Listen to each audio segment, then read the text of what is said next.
22 vers 1 tot 20, dood van Sara en haar begrafnis. En die lewensdae van Sara was 127 jaar. Dit was die lewensjare van Sara. En Sara het gesterwe in Kiriat Arba, dit is Hebron in die land Kanaan. En Abraham het gekom om oor Sara te rouklaag en haar te beween.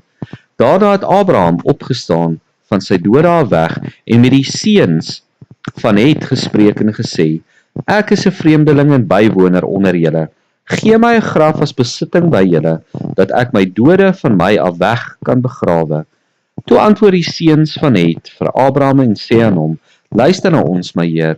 U is 'n vors van God onder ons. Begraaf u dode in die beste graf wat ons het. Niemand van ons sal u sy graf weier om u dode te begrawe nie.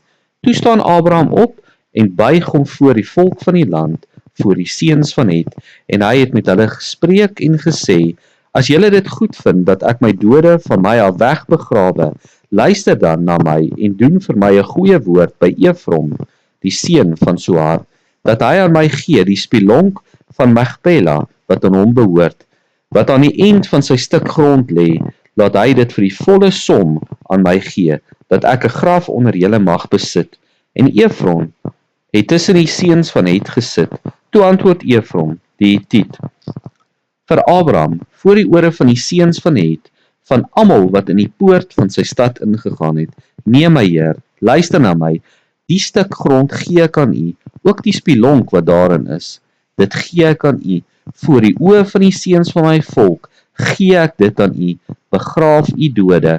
Daarop het Abraham hom voor die volk van die land neergebuig en met Efron gespreek voor die ore van die volk van die land: Ja, as dit u is, ag, luister na my, ek gee die geld vir die stuk grond, neem dit van my aan, dat ek my dode daar kan begrawe. En Efron het Abraham geantwoord en aan hom gesê: My Heer, luister na my, 'n stuk land van 400 sikkel silwer, wat is dit tussen my en u? Begraaf maar u dode. Toe luister Abraham en Abraham het aan Efron die geld afgeweeg, waarvan hy gespreek het voor die ore van die seuns van Het, 400 sikkel silwer, gangbaar by die koopman. So dan die stuk grond van Efron, wat in Magpela teenoor Mamre lê, die stuk grond en die spelonk wat daarin is, en al die bome op die stuk grond, wat op die ganse gebied daarvan rondom staan, die eiendom van Abraham geword voor die oë van die seuns van Het, voor almal wat in die poort van sy stad ingegaan het. Daarna het Abraham sy vrou Sara begrawe in die spilonk van die stuk grond van Magpela, oostelik van Mamre, dit is Hebron in die land Kanaan.